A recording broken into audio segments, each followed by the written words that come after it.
What's up, Taiwan? I'm Sandy Chi with news from here in Taiwan and around the world. Taiwan has rejected remarks made by China's Vice President Han Zheng at the UN General Assembly over Taiwan's sovereignty. Here's what he said. 世界上只有一个中国，中华人民共和国政府是代表全中国唯一合法政府。台湾自古以来就是中国领土不可分割的一部分。 The Chinese Communist Party has never ruled over Taiwan, though China continues to claim it as part of its territory. While Taiwan is not a part of the United Nations, they were diplomatic allies and even non-allied countries that spoke on Taipei's behalf.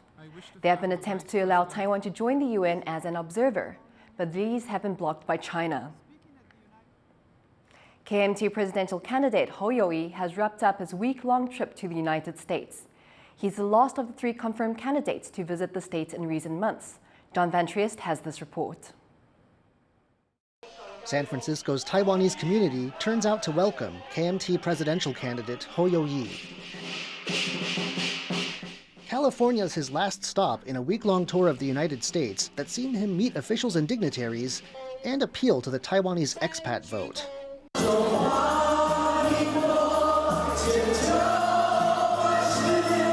Hou's the last of the 3 registered candidates to make the trip across the Pacific, an established part of Taiwan's presidential campaigns. The idea is to build relationships and leave an impression in the country that's Taiwan's main foreign backer, while also burnishing foreign policy credentials back home. Hou's used earlier stops on this trip to position himself as the man who'll forge closer links between the U.S. and Taiwan, while also bringing ties with China back from the brink.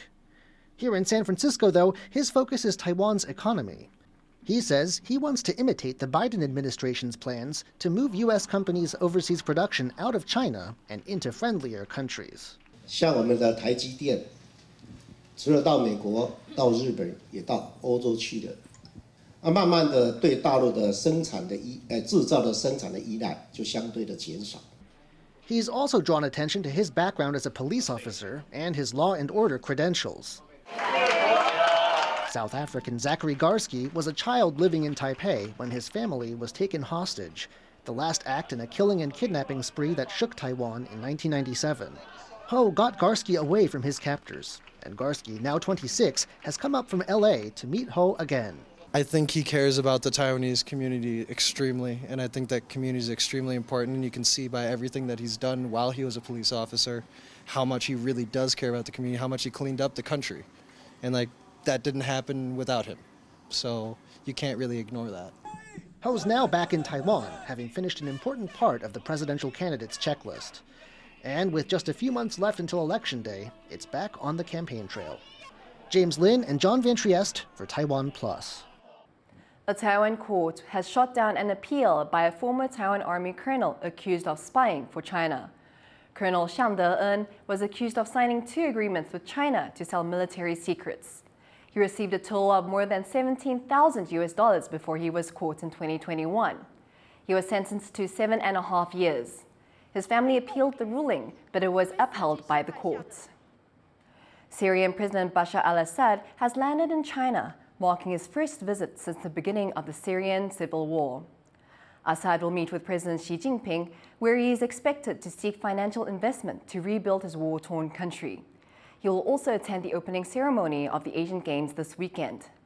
As Syria faces a deepening economic crisis, the trip is seen as a bid to return to the world stage, amid tough sanctions imposed on the country by the West since the beginning of the war. The U.S. has announced a $345 million military package for Ukraine that comes as the country's president, Vladimir Zelensky, is in Washington, D.C. The aid will include equipment and ammunition for Ukraine's air defense. The U.S. has given almost $113 billion in defense and humanitarian aid to Ukraine since Russia's invasion in February last year.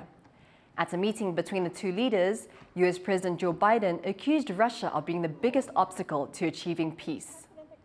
Russia alone stands in the way of peace. It could end this today.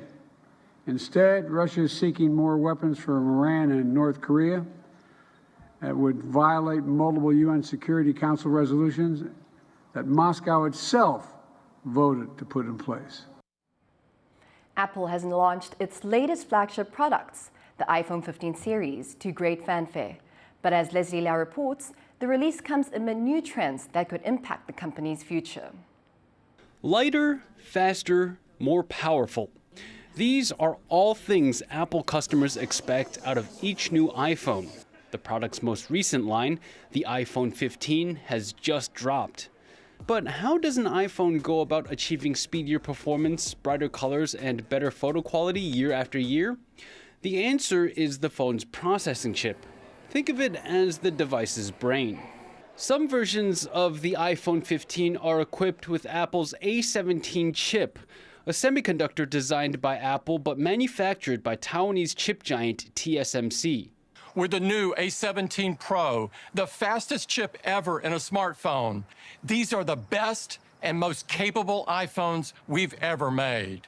The A17 is made using TSMC's high-end 3nm process, and reports indicate that Apple has bought up TSMC's entire supply of 3nm chips in the short term to fulfill orders. If true, the deal would be worth billions for TSMC. And TSMC is not Apple's only supplier in Taiwan. Companies like Foxconn, Pegatron, Largan, and Wistron are also part of the iPhone's production. Still, the latest iPhone launch comes amid changes in the electronics ecosystem. In the second quarter of this year, China overtook the US as the biggest market for iPhones. But that trend may be short-lived, as new reports say China has banned government workers from using Apple's phone. Beijing says it has not banned the purchase or use of iPhones, but that there are concerns surrounding its security measures. 中国没有出台禁止购买和使用苹果等外国品牌手机的法律法规和政策文件。但是近期我们确实注意到，有很多媒体爆出苹果手机的有关安全事件。中国政府高度重视信息和网络安全。No matter how the new developments affect the iPhone's future, the launch in Taiwan at least seems to be a success. The iPhone is one of the most popular smartphone brands in the world, as you can tell from the sheer number of people who have showed up to the launch in Taipei. And while its success means good things for Taiwanese firms, recent developments may spell change for Apple's iPhone strategy and that of its suppliers down the road. Eason Sun and Leslie Liao in Taipei for TaiwanPlus. Taiwan's cabinet has approved an amendment to increase protection for domestic violence victims. The changes to the Domestic Violence Prevention Act will allow victims to take out a restraining order against family members who spread sexual images of them online. That includes anyone they have had intimate relations with. Online platforms would also have to restrict access to or remove those images. The bill also covers regulations aimed at preventing domestic violence reoffenders. The proposal has been sent to lawmakers for approval. Thailand's new Prime Minister says he will reinstate a ban on the recreational use of cannabis. Sept says he aims to restrict the drug to medical purposes only within 6 months. Last year, Thailand became the first country in Southeast Asia to decriminalize cannabis. Since then, thousands of dispensaries have opened across the country. If implemented, the new law will target what was expected to become $1 billion industry for Thailand. For more on the decision, Joyston spoke with the Asia Director at the International Drug Policy Consortium in Bangkok, Gloria Lai. So Thailand's newly appointed Prime Minister Sept has vowed to re-ban the recreational use of cannabis, and that was actually a position shared by an earlier popular Prime Minister candidate, Pita Limjaroenrat, even though he was from, the very progressive Move Forward party. To what extent did you see this re-ban coming? I mean, we don't expect cannabis to be fully prohibited again. I think what we're expecting is that there will be regulations that will be passed, because the situation is there are no regulations at the moment. For example, you have products maybe that are sold whether on the black market or in shops where they're not necessarily labeled well. Like, people don't know exactly what they're taking. I mean, the Prime Minister referred to all these shops just like springing up everywhere, and you really do get that sense, just this constant you keep seeing new shops opening, so it makes sense that those new regulations are brought in to manage that better. As you hinted at, many cannabis shops have cropped up in Thailand, which is heavily reliant on its tourism industry. What are the biggest economic considerations for these regulations? Tourism is not doing as well. Things are not going as well as the government has hoped. So I think there's definitely an incentive to keep the industry alive to some extent. The fact that you can consume cannabis in certain forms here that you can't elsewhere in the region. So I think that will be an incentive to not to completely squash the industry, but just to regulate it and to manage it better. So it seems like some sort of regulation is necessary for consumer safety. And as we wait to see the details of the policy, what kinds of things will you be looking out for? The part of the issue here is that the Prime Minister is saying that they want to prohibit recreational use, right? But the thing is, how would you make that distinction? Because medical cannabis is used for many different things. It could be something as simple as just not being able to sleep well. We would hope that the government would take a more evidence-based approach to this. Like if they are concerned with, I mean, please explain what is the concern with recreational use. And if it's dependence, then talk about it. Educate people about what those risks are. That was Joyston speaking to Gloria Lai, Asia Director at the International Drug Policy Consortium. A graffiti artist in Brazil is using 3D printing in a new way to make his art more accessible to everyone. Rick Loward gets a feel for the story. Touching street art in Sao Paulo, Brazil. This resident, who is visually impaired, feels her way around the city's graffiti. Maravilhosa, que a gente considera coisa de outro mundo, que nós nunca imaginamos que dia nós íamos ter essa oportunidade de estar fazendo grafite, estar participando da cultura.